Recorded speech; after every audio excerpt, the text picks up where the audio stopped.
Good morning. हमने अभी तक सीखा था इस चैप्टर में प्रोनाउन के अंदर कि what is pronoun, how many kind of pronoun, और डिटेल में जो हमने स्टडी की थी वो की थी पर्सनल प्रोनाउन की। सबसे इम्पोर्टेंट हमारे लिए वही है फर्स्ट, जिसका नाम है पर्सनल प्रोनाउन। जहाँ हमने बात की थी कि इसके भी होते तीन प्रकार, फर्स्ट पर्सन, सेकंड पर्सन और थर्ड पर्सन। फर्स्ट पर्सन में वो सब्जेक्ट आते हैं जो बोलने वाले हैं, स्पीकर है। जैसे मैंने कहा था उस समय मैं बोल रहा हूँ, तो मैं जो सब्जेक्ट है वो फर्स्ट पर्सन है। या मैं बात करूँ हम पढ़ रहे हैं तो हम भी फर्स्ट पर्सन है। सेकंड जो कैटेगरी वो है लिसनर की, सुनने वालों की। मेरी बात कौन सुन रहे हो? स्टूडेंट सुन रहे हैं तो यू हो गया। और थर्ड पर्सन में वो सब थे जो यहाँ पर उपस्थित नहीं है, जो प्रेजेंट नहीं है, ही, सी, इट और दे। आज हम जो पढ़ेंगे जो सेकंड प्रोनाउन है और जिसका नाम है डेमोन्स्ट्रेटिव प्रोनाउन। नाम क्या है? डेमोन्स्ट्रेटिव। डेमोन्स्ट्रेटिव यानी संकेतवाचक सर्वनाम।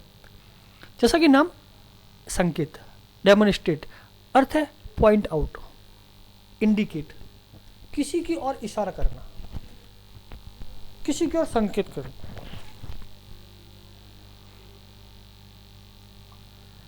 कह सकते हैं the words that points out to someone और समथिंग, कि वो शब्द जो किसी व्यक्ति की ओर, किसी वस्तु की ओर, किसी जानवर की ओर इशारा करे, वो सारे शब्द इसी कैटेगरी में आते हैं।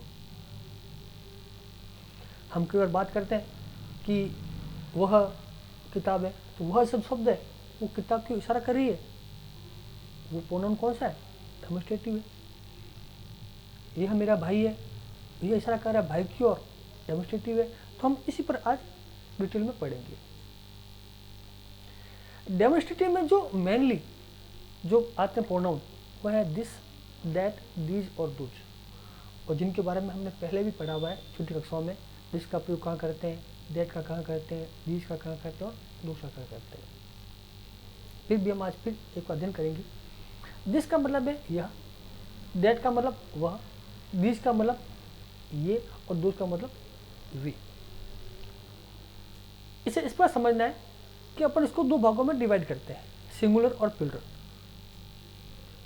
अब सिंगुलर यानी एक वचन के लिए जो आएंगे प्रोनाउन वो होंगे दिस और दैट। यह किताब है, यह लड़का है, यह मेरा घर है, होगा कोई एक। या वह हाथी है, वो पंखा है, होगा कोई एक। लेकिन दिस और दैट फर्क क्या है? होंगे दोनों सिंगुलर के लिए। जो चीज़ हमारे नज़दीक है, नियर है, तो वहाँ पर लगाएंगे दिस, और जो दूर है वो लगाएंगे दैट। उसी प्रकार आता है प्लूरल प्रोनाउन, बहुवचन संज्ञाओं के लिए जो एक से अधिक हो। इधर था सिंगुलर के लिए या बहुवचन के लिए, यहाँ पर भी दो ही है। दिस का जो का बहुवचन डीज है और दैट का बहुवचन दूज है। जैसे अभी हमने बात की दिस, दैट का डीज, ये मेरी किताबें हैं, ये मेरे भाई हैं, वो मेरे दोस्त हैं, दूर हो गया। अब दिस और दैट, दीज और दोज हम जो यूज़ करते हैं, एक तो देखना है सिंगुलर और प्लूरल, और दूसरी बात क्या देखना है कि दिस का जो प्रयोग होगा वो होगा उस सिंगुलर नाउन के लिए जो हमारे नज़दीक है, नियर है, और दैट में थोड़ा दूर है, फार है। इसी प्रकार दीज दोज भी है, जो नज़दीक है उसके लिए दीज और जो दूर हो उसके लिए दोज का प्रयोग करते हैं। ये पहले बात समझनी है शॉर्टकट के अंदर कि डेमोन्स्ट्रेटिव प्रोनाउन वो है जो किसी की ओर इशारा करते हैं।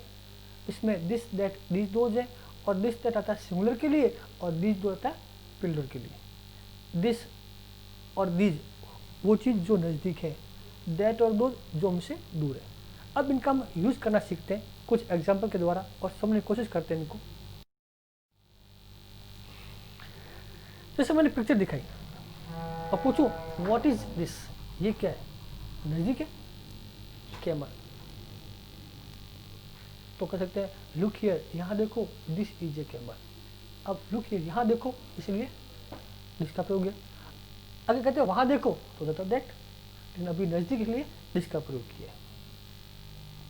इसी प्रकार व्हाट इज दिस, क्या है, एलिफेंट है, नज़दीक है, इसलिए दिस इज एन एलिफेंट। ये दिस और दिस, कैमल, एलिफेंट, तो पहली बात दोनों कौन होंगे, जो है वो अपने पास सिंगुलर है, ए एम, और हियर यहाँ नज़दीक है ना, इसलिए इनका प्रयोग किया। अब आगे चलते अपन, देखा एरोप्लेन, वो हमारे पास होगा नहीं, वो आसमान में देखेंगे ऊंचा, वो दूर ही होगा, तो क्या कहेंगे, लुक इन द स्काई, आसमान में देखो। अब आसमान तो दूर ही होगा, तो क्या, दैट इज एन एरोप्लेन, वह एक एरोप्लेन है। तो नज़दीक के लिए दिस और दूर के लिए दैट। दूसरी बात होगा singular, A camel, an elephant, an aeroplane, एक के लिए। अब ये देखना है क्या है, व्हाट इज दिस वेजिटेबल्स, क्योंकि बहुत सारी है, केव्स भी है, कॉरिडोर भी है, ओनियन भी है, और भी चीज़ें हैं।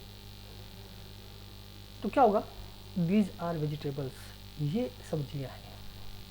दुकान पे गए कहते ना, ये सारी सब्जियां जो चाहिए वो ले लो, तो ये सब्जियां वो नज़दीकी है। उसी प्रकार क्या देख रहे हैं, बैलून्स, वो भी स्काई में हवा में उड़ रहे हैं, तो तुम्हें दूर हो गए, तो अपन क्या कहेंगे, those are balloons, they are flying in the sky. अब ये बैलून है, वो बैलून है, देखो ये सब्जियां हैं, वे बैलून है। यहाँ जो शब्द आया है दोज, ये किसके लिए है, बैलून्स के लिए, जो कौन है, प्लूरल है।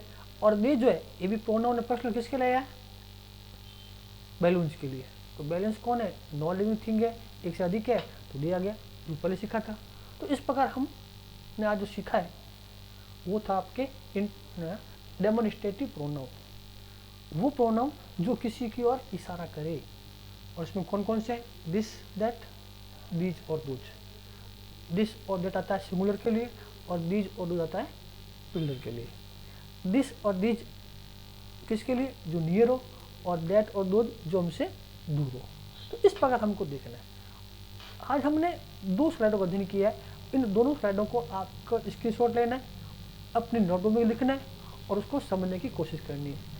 अगला जो अपना क्लास होगी उसमें एक और रह गया प्रोनाउन, इंट्रोगेटिव प्रोनाउन, प्रश्नवाचक सर्वनाम।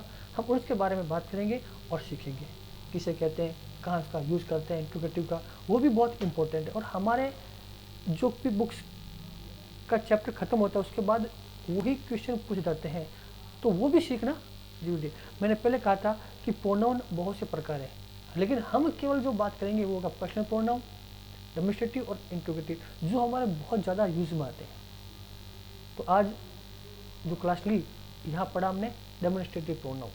तो अब तक हमारे 2 हो गए, एक हो गया पर्सनल प्रोनाउन और एक हो गया डेमोन्स्ट्रेटिव प्रोनाउन। तो आज इतना ही, थैंक यू, धन्यवाद।